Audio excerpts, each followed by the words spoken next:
Welcome to the show, the podcast show. Thank you, And Simon. how are you? I'm okay. How are you? Very good. I've been seeing all these pictures of you with all the sea trout, and it looks amazing. The fishing you have in Wales. Yeah. So we're pretty gifted in here in Wales with the amount of sea trout that we get, and the runs of prolific sea trout runs that we do get here in Wales. Yeah, it looks amazing. Yeah. Tell us So Tell us when did you get started in fishing? Did you start younger, or did you start I later pro- on? I started fishing when I was about 9 years old. But that was fishing on and off. It wasn't anything fly fishing related at that time. So I probably started fishing for like trout and rainbow trout on lakes, and with my father on small streams, small tributaries, things like that. And after that, probably 5 years after that, I probably started fly fishing. I slowly progressed into fly fishing after that. So it wasn't really, it was one of them things that I felt like I wanted to do, but not having anybody to show me, because most of my fly fishing is self-taught. Yeah, as it is with lots of other people, I mean, I'm self-taught fly fisherman as well, and I just I was worm fishing for a while and spinning and stuff, and I just got into the fly fishing, and I just loved it. And it was all self-taught, really, just watching other anglers and trying it out myself. Yeah, yeah. It's one of them things, fly fishing. It's you either love it or you hate it, and some people just don't even attempt it. But at the age of probably 13, I started wandering around, because I had a river on my doorstep, and it'd be pretty foolish not to explore it if you are into fishing. Absolutely, not knowing at that age, not knowing really much about anything really, as in sea trout or anything like that. So it was a case of exploring. So I went out and walked the river when I was about 13, and I met a gentleman fishing the fly just below where I live. And I'm lucky enough to live on the junction pool on my river, so the river Mawddach. So this is Wales, yeah? This is Wales, okay. Where I'm based, and I carry out most of my sea trout fishing. And I met this gentleman, and I went up to him and I asked him, what are you fishing for? And he looked at me and he said, "Oh, sea trout." Oh, I was like, I wasn't aware that there was any sea trout in this system. And then he looked at me and he said, "Oh, would you like a go?" And he was fishing this lovely run into a pool, and just before dark, it can be really, a good time for sea trout. So he was fishing this run, and sure enough, he turned a fish, and he had a fish on, and I thought, wow, I want to have a go at that. Yeah. So I went, he said, "Yeah, come over. He said, come on up, hold this rod." So I have a cast it. It was only, 13. And I was like, I didn't want to make a fool of myself. So, he said, "No, don't worry about it. Just try and, so he was grabbing the rod up, he's pulling me through the motions, and I managed to get a bit of line out. And as the line came round, I hooked a sea trout, and it was about 1.5 pounds. But after that, I was hooked for life. After that, you were completely hooked. Wow. Yeah. Ever since that, he got me coming round to his house. Obviously with my parents' permission. I used to go over on my bike, and he got me to actually start fly tying as well. So I remember the first fly that he got me to tie was a black pennel. Lovely. So the black pennel, really, it's a good all-rounder, for all aspects of fly fishing, really, for stock trout, brown trout. Absolutely. So it looks know? like you started off fly fishing really young, you know. I mean, at 13 and stuff like that, and then tying your own flies. That's fantastic. Yeah, I mean, I yeah, got into fly fishing when I was in my kind of late 20s, you know. I yeah, was like yeah, doing spinning rods before that, but I'm in my 40s now, you know, mid 40s, like, and so that's fantastic. And I can see that like you have a lot of knowledge there behind you since that yeah. age. And you're 25 now, is it? Yes, I'm 25 now, so I've been roughly fly fishing now for about 15 years. It doesn't seem like a long time to some people, but you know, I've committed myself to the sea trout world for a good 15 years now, and you know, not a season missed. You know, and I've worked hard, you know, to get to that bank of knowledge that I have. Yeah. We might actually do a share screen there and we'll have a look at some of the sea trout you're catching. I'm going to go onto your Facebook page. If I can just, here we go. So I'm on your Facebook page here now. Welsh Wild Waters, Rob Redman Sea Trout, Guide and Gilly. Yeah. We're going down here. I see you were in trout and salmon as well. Fantastic. Yeah. So yeah, an article that Stefan Jones kindly came out to do. Sweet. So yeah, very thankful for that. And you know, the club had a good mention as well. So the Dolgellau Angling Association. And this they stretch control. here that we're looking here on the right hand side, is that the stretch Yeah. that you fish, is it? Yeah, that's the Mawddach. So you know, that's getting down to the estuary. So that would be just further up where that picture is. We'd have the junction pool. Right. And you know, that is the actual, we'd call that stretch there that you mentioned there then. That is the Mawddach. Yeah, and that's where it runs out to sea. So that's where it runs into Cardigan Bay. Lovely. It looks very close as well to the sea. So you can just just imagine the shoals of sea trout coming up through there into the pools. It just looks fantastic. Yeah.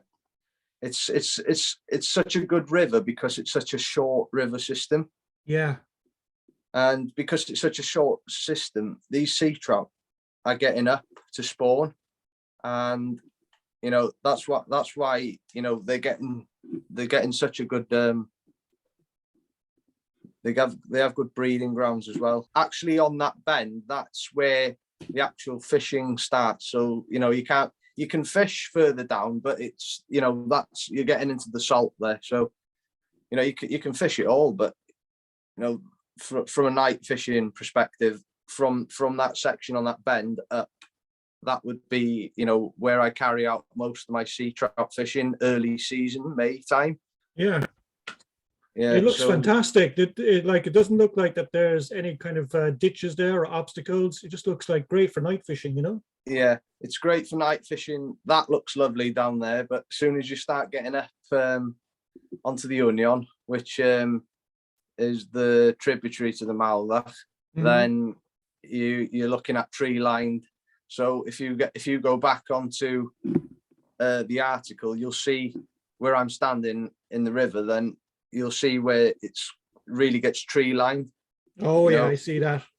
Yeah, and that's quite far up. So we're getting up to the lower mid reaches, and it starts to get all tree lined. So the sea trout love the cover, don't they? Like I've noticed on my local river, like the shoals of fish will always be under the trees in the deep pools for cover and stuff like that.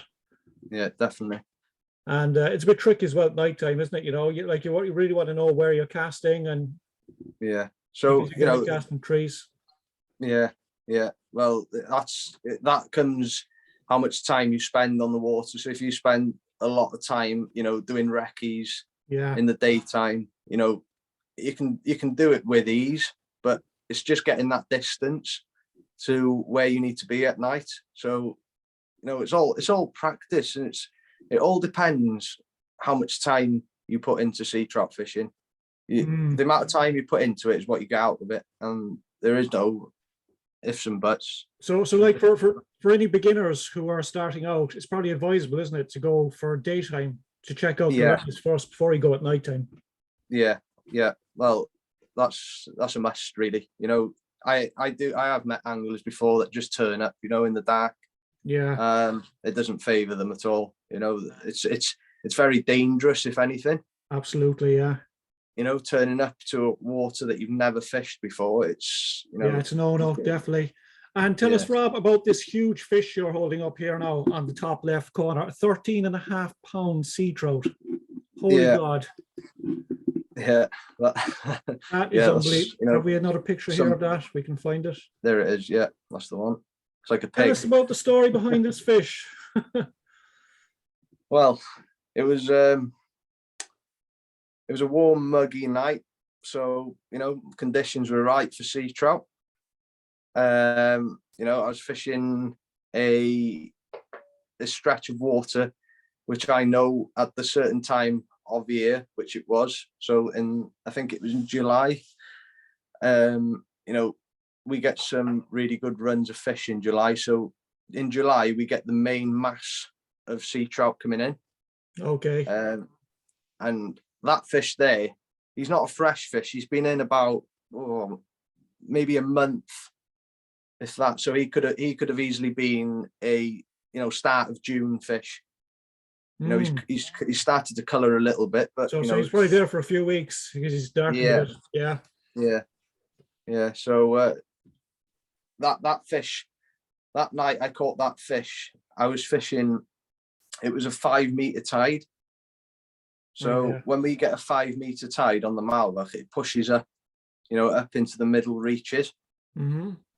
So my tactics, when the tide is coming in at that height, then I would be fishing that. I'd be looking to wait until that tide tops and fishing it back. Okay. And this fishing it as it drops down, yeah. Yeah, because it's been really successful in the past doing this method. It's all about timing as well. So if you're fishing a pool and the tide's running out of it, my advice to somebody would be, if they're going to try and do this tactic, would be, listen. So if you sat on the riverbank now and you hear, if there's a run coming into a pool where you can hear the riffle, as soon as that riffle starts to come back, start fishing immediately. And if there's any fish in that pool, it'll take, because as they come up, they're aggressive. Maybe that wasn't a fresh fish, but it's still the same principle. It's not, sea trout, they're very hit and miss. So they, going back to their feeding habits at sea. So if you look at their feeding habits at sea, they have times of feeding. So if you're fishing, say, a stretch of water now, and you have we call them sewin, so a fish up to about 1 pound to 2 pound, we call them schoolies. So I call them all sewin in Wales. But if you look at sea trout to about 1 pound to 2 pounds, then we call them sewin. So anyway, if you're fishing a stretch of water and one fish takes, the chances are, you get that fish in or you lose it or whatever, you cast straight back out and another fish will take, and then it'll go dead. That's the once one fish takes, because they all feed at the same time out at sea. Right. When one starts to, when they just have like, a frenzy, and that's all it is. That's why they split sections up at night. So like Falkus's book, he said you got the first half and you've got the second half. Yeah. This is when fish are coming off and when they're going off. So if you've got fish coming on straight away, I find if fish are going to take, they take the first hour after dark best. And as it comes to midnight, it'll just go dead. And after that, they'll come back on again sometime between 1 and 2 o'clock. But in my experience, big fish like that in that picture, it's like a box of chocolates. You can't exactly target big fish. The areas where they're going to be lying. Well, it's fishing, really, isn't it? I mean, essentially, Yeah, you don't really know what you're going to catch, unless you're doing, unless you can actually see the fish in the pools and you're targeting an individual fish. yeah, You're casting out, and I think that's probably the beauty about fishing, because you just don't know when you're going to cast out, especially the darkness of night, what is yeah, actually going to grab your fly. yeah. Well, And this is it. that's like, it's like a lottery, really, isn't it? It's, and when Yeah. when you get, I'd say it must have been unbelievable when that fish took your fly. You knew you were into something really decent. Wow. And tell me, what kind of breaking strain tippet are you using? You must be using something like 10 pound or Oh, more, is it? 15, 15 always. pound tippet. Wow. Yeah. Don't go any. To be honest with you, if you're going any low, you can use it, but why risk it? At the end of the day, if you're going to be fishing something like £6 line and something like that takes, you're going to be bricking it. Absolutely, It's not. yeah. You might lose a fish of a lifetime, which that Yeah, is. I mean, those fish yeah, don't come around very often. Like, yeah, exactly. And as well, you don't want, especially when the water, in like we had last season, when the water temperatures were so high and the rivers were so low. If you look at that and think, you're going to be using £6 breaking strain and playing that fish for that long in that conditioned water, you want to be playing that fish hard. When the water temperature are that high and the oxygen levels just aren't there for them. you just want to play them quickly and get them in before they exactly. exhaust them. And tell me about the season. Like, this season for people out here in Ireland was a disaster, really, because we had really hot temperatures. I think it was the same in Scotland and in Wales as well. Yeah. Like our local river now, people were told not to fish because the fish were under huge pressure. Was it the same in your rivers? Yeah, the fish were under pressure. I remember years ago when I was a kid, they used to close these rivers. When the water got that low and the fish was stuffed in pools. Yeah. They had no choice. Bailiffs were closing the rivers and, closing certain pools where fish were getting trapped. But, now people don't tend to really care. Yeah, that's pretty bad. The anglers are pulling their hair out, but it seems to be, people don't have much respect for fish these days. They honestly don't. You look at people that fly fish have great respect for fish. People that do catch and release and practice catch and release, but I'm not going to get into that because it upsets a apple cart. I know, but well, I think look, you're always everywhere you go, you're always going to get some in society who just don't give a crap, and they'll kind of abuse the whole system. But the thing that I'm kind of worried about for the future really is probably the global warming aspect and the way our summers are definitely changing. Like the past 10 years, weather conditions are getting more extreme, and I'm thinking about the future of angling, and like, is this going to be a regular occurrence every year now where we're going to have lower waters, higher temperatures? I hope not, Yeah. Yeah, we just can't tell at the moment, can we? What the future is going to bring, even in fishing, it's a bit worrying sometimes, but it's with pollution incidents and it devastates rivers. Absolutely. And I noticed that there's been a lot of pollution going on in the UK rivers, like in Wales and stuff. Has it been going on in your local river or anywhere nearby? Well, not so much here, but down south, further down south, you've got the phosphates and nitrates running into rivers, and it absolutely kills it. So you got fat fertilizer, nitrates, high nitrate runoff. Nitrates, all that kind of stuff all running into the systems. Slurry is another one. It's a big killer down south. So you've got all that and the sewage. We get that incidents. We get incidents like that here. I found they say it doesn't kill the fish. It does. There's no question about it. Well, look, you know what, I'd say this much, Rob, is that you guys in Wales, you really have to watch your rivers, because what you have there is really special. Okay, like we don't have the size of sea trout that you guys have over in Wales. In Ireland, our sea trout don't get huge. Only in maybe certain rivers up in the Moy and stuff like that, you get decent ones. But Wales, you've got it all there, and I know what the solution is. It's all to do with the food source, to be honest with you, out at sea, as well as what the breeding grounds are like, you know, because obviously when they do come into the river, they don't feed that much, but they do feed, but very selectively.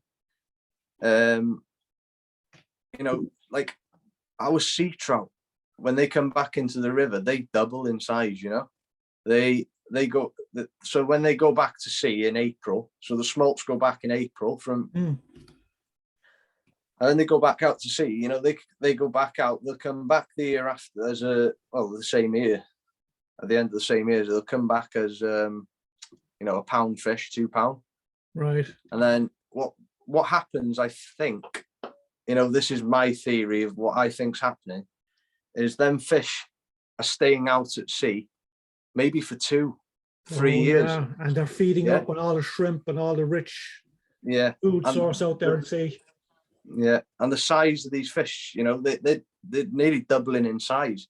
You know, they're going out as a £2 and they're coming back as, you know, maybe a 6-7 pounder, you know. So, you know, you look at that fish that I had, that, you know, that 13.5, he might have only run the river 3 times to get to that size. So tell me about your guiding service, Rob. Like, do you provide all the equipment and everything else for people who want to book you for fishing? Yeah, so the guiding, you know, there's a story behind the guiding, obviously. I started guiding I've not been long guiding I don't do it full time, but probably about 3 years ago, I committed to doing a Facebook page and, you know, actually advertising to do guiding. Before then, it was the angling club asked me when I was quite young, and I didn't really want to put myself out there, not knowing if I was capable, you know, of putting somebody on a fish, you know. I just didn't want that pressure to start with. But after that, it came to me and I thought, yeah, you know, I could offer my services to people and, you know, hopefully, you know, bring them some luck and catch them some fish. So after that, I thought to myself, yeah, why not? So I started up this page, Welsh Wild Waters. I called it Welsh Wild Waters because of the, you know, the species that I was targeting were mostly wild, you know, brown trout, grayling, sea trout, salmon.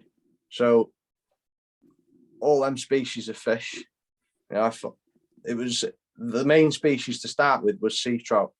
So I actually started guiding when I was about 3 years ago now. I started guiding, and after that, you know, my name started getting out, you know, because of the Facebook page, and, you know, people were starting to contact me. So my way of guiding is, you know, usually a 1-to-1, but I do take 2 people, if not, but really a 1-to-1 is better because, you know, they get, you know, you get the 1-to-1 concentration.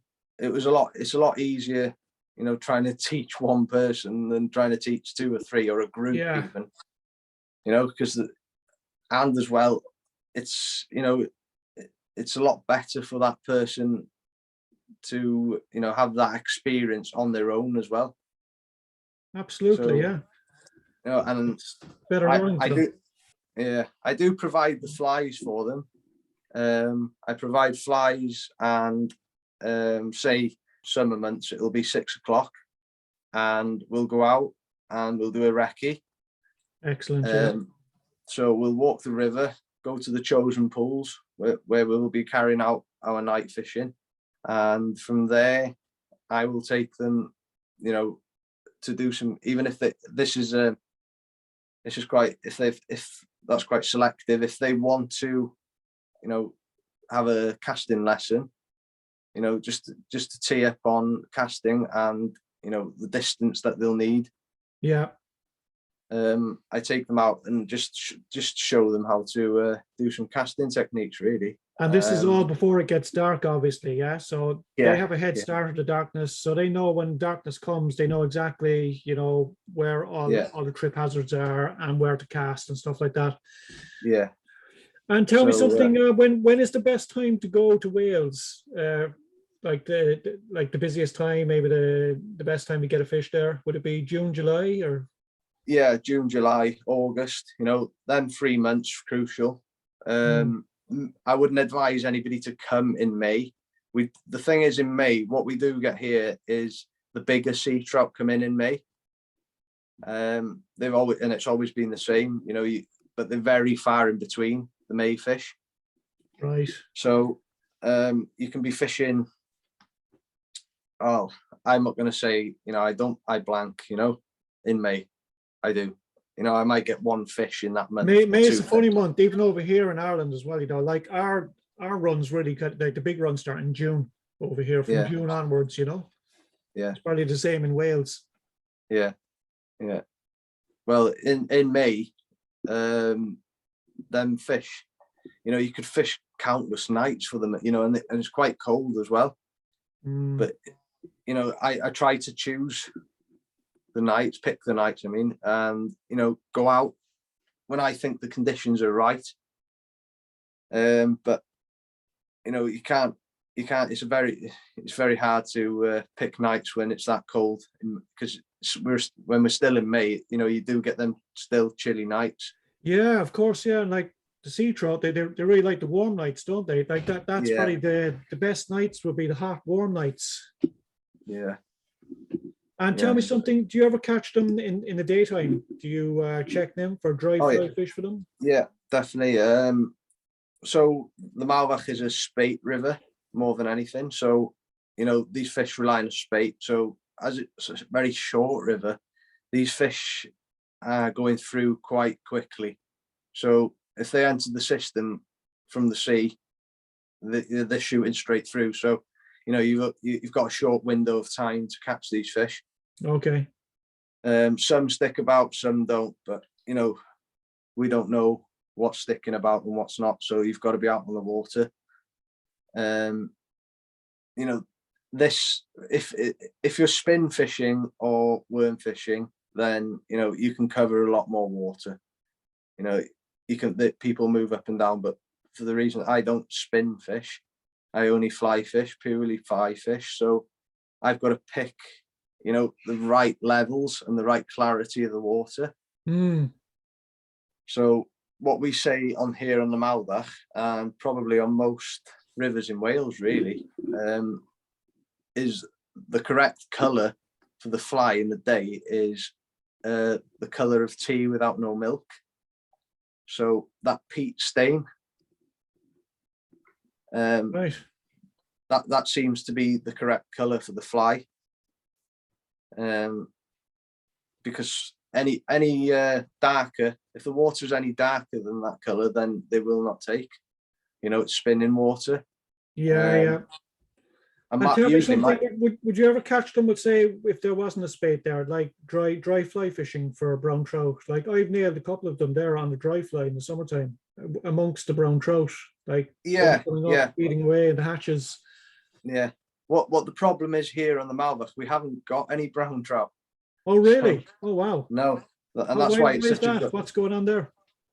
That's why it's such a good sea trout river, because the food source isn't there for these for the brown trout, the resident brown trout. People come to you and they think, "Oh, there's no brown trout here," and I said, "Yeah, well, why do you think it's such a good sea trout river?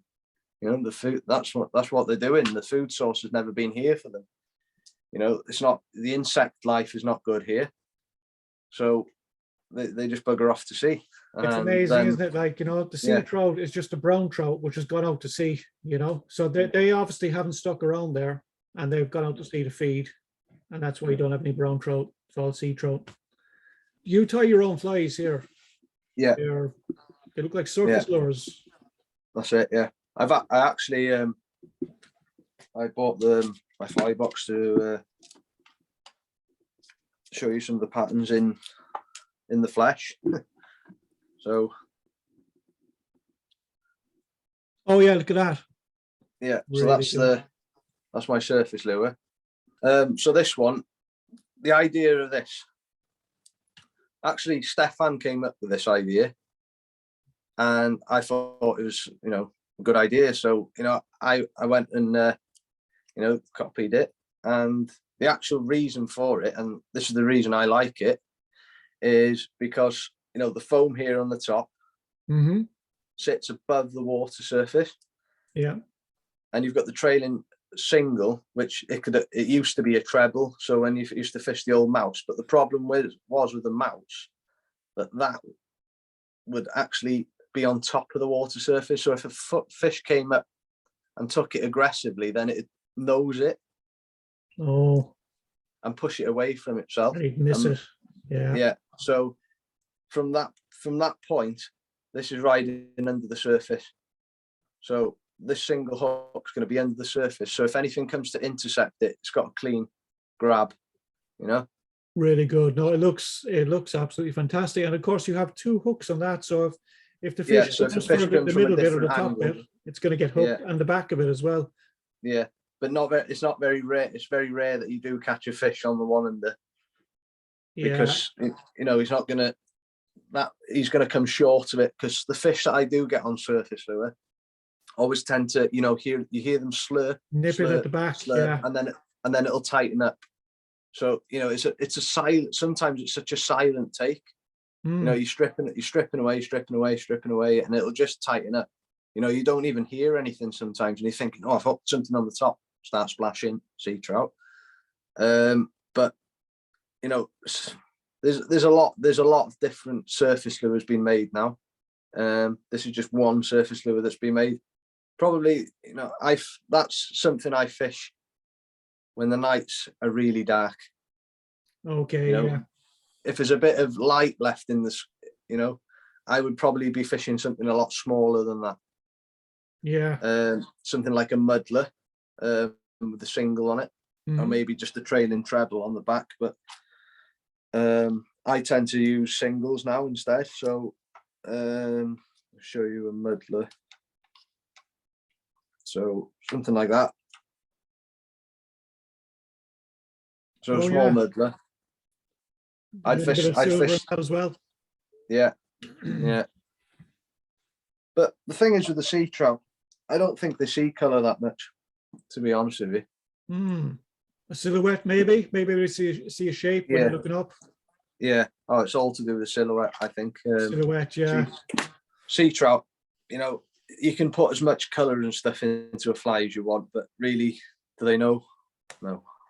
It's like a salmon, an alley shrimp. You use an alley shrimp for a salmon, don't you?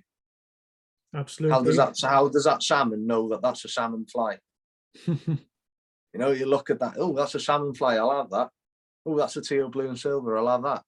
It's not. He doesn't know that that's a salmon. And the same with sea trout. Like, they don't know what the difference are between flies. They just see what they see is the shape and the silhouette. Sometimes a fly with more volume can be good. So, if there's a moonlit night and you've got light pushing through the water, that fat silhouette can, attract the fish as well. And do you find that maybe are darker nights better for the sea trout? Or definitely darker the better.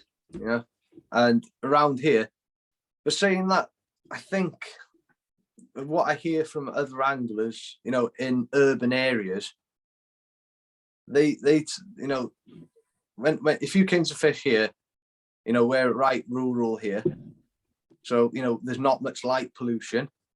But if you go down to, say, South Wales, most of their sea trout rivers are running through cities, and it's lit up, but they're still catching sea trout. So I'm not sure whether, if they've been in the system a while, they tend to get used to that light and it doesn't seem to affect them. But here they're not used to seeing light, so it actually scare them rather than anything else. If that makes condition to whatever which they're used to, isn't it? So if they're used to the light on that on the other river, then they'll still take. But if they're not used to light like on your river, then it all makes sense, doesn't it? Really, like. Yeah. So the problem is with sea trout mostly is everybody's got theories, but nobody really knows, do they? They don't. It's a mysterious fish, really, isn't it? Just when you think you figured them out, then they turn everything upside down. you know. Yeah, well, you know, for the years that I've been fishing, you know, I'm still learning. You know, I learn every time I go out, and there's nothing, you know, maybe I've got this bank of knowledge that I've worked on for so many years. You know, I've spent a lot of time with sea trout, watching sea trout. Sometimes, you know, I'll go fishing and I don't even take my fishing rod. You know, I don't take a fly rod, I just watch, you know. Yeah, you just can learn, watch. Yeah, yeah, you can learn a lot about fish just watching them and their behaviors. I suppose So, it's you kind know, of a mistake which a lot of anglers make. It really is that, you know, you're like a lot of them. I'm guilty as well. Like, you know, I've been in a rush to go on the river, and I wouldn't take the time to actually have a look at what's going on. And yeah, I think, like I've learned as well, if you just take the time, just a few minutes, and have a look at what's yeah, going on before you go in for a cast, you can find yeah, out a lot.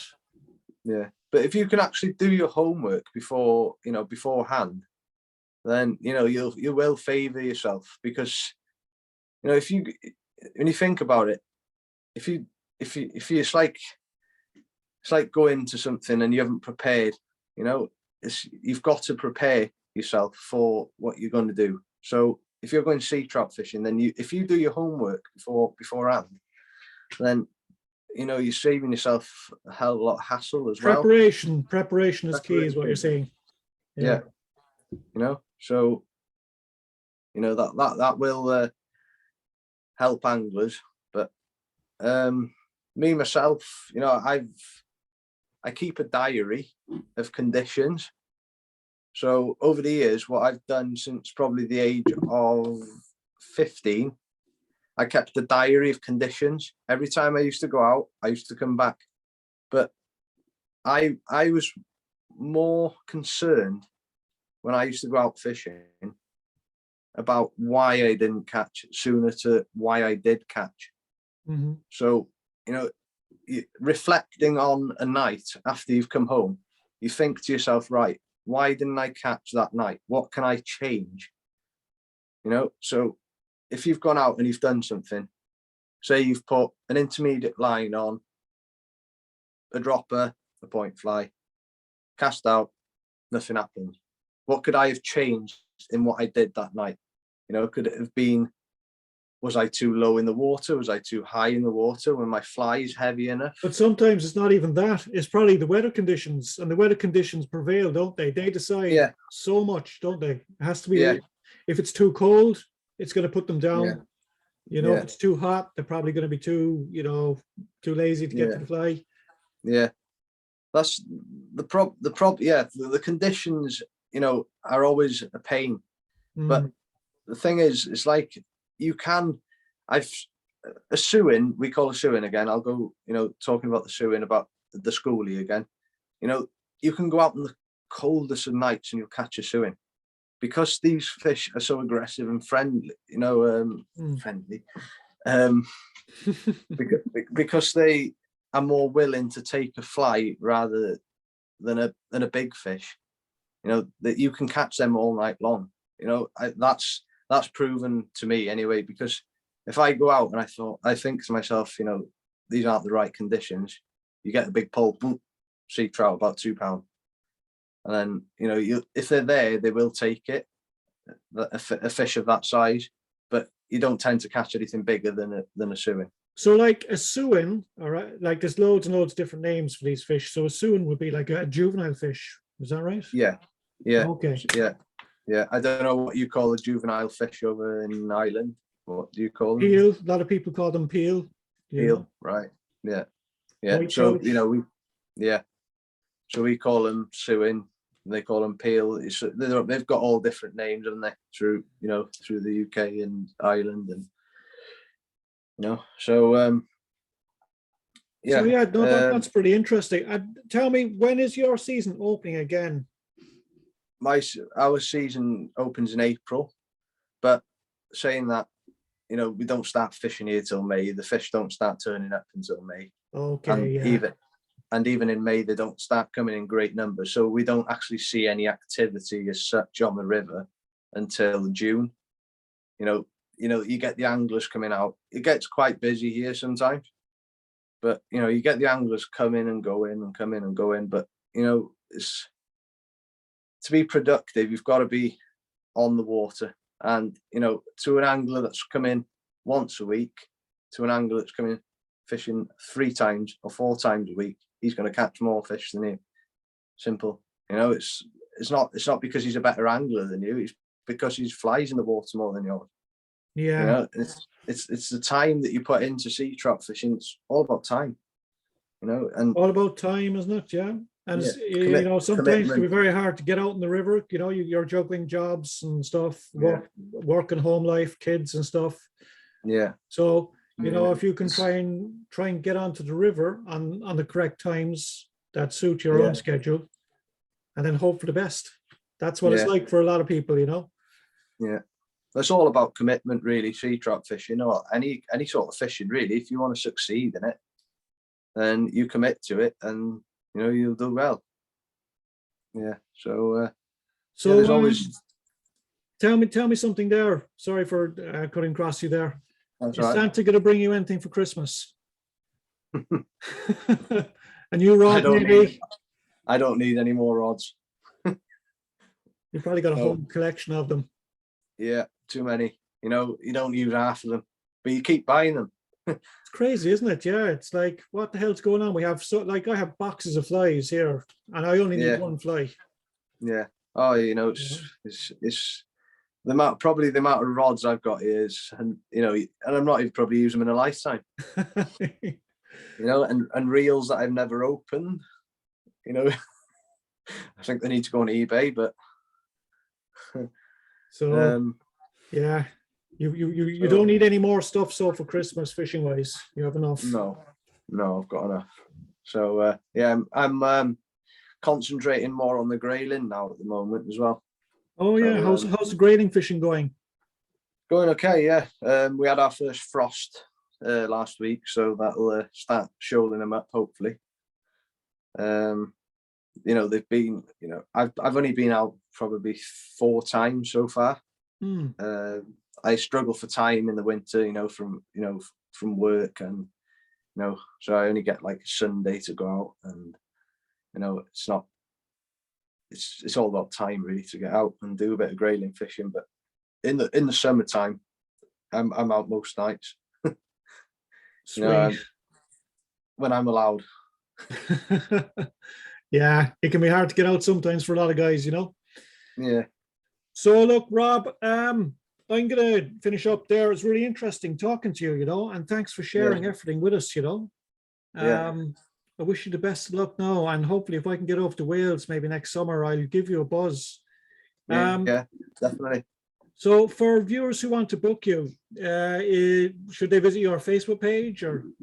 Yeah, well, they can visit my Facebook page, you know, by going on to Welsh Wild Waters, or they can find me through on the page. It's got all my details on there anyway. So contact details, email address should be all on there. So anybody that wants to contact, so anybody that wants to contact me can find me through there. Well, I definitely plan to go over to Wales anyway and have a look at some of your fishing over there. You know, maybe well, you're more than welcome to come. I'm not really fussy. I just want a double figure fish, you know. Yeah, well, only if it was that easy, you know. Yeah, exactly. Yeah, you know, people want to come, but you know, it's just like I said, it's that box of chocolates, you know. And that's it. That's the spirit of fishing, isn't it? You know, it doesn't really matter at the end of the day if you catch or not, or the size of the fish. It's all about just getting out there really and having a good time, you know. It's all about being there, you know. Fishing for me as well. It's not just about catching fish. It's, you know, about being there and enjoying that moment. You know, even if it's a small fish or a big fish, you know. Sea trout's a sea trout at the end of the day. It sure is. Well, listen, Rob, I'm going to go here, and thanks again for coming on to this podcast show, right? Yeah, well, thank you very much for having me. We'll talk to you soon. Take care. Okay, thanks.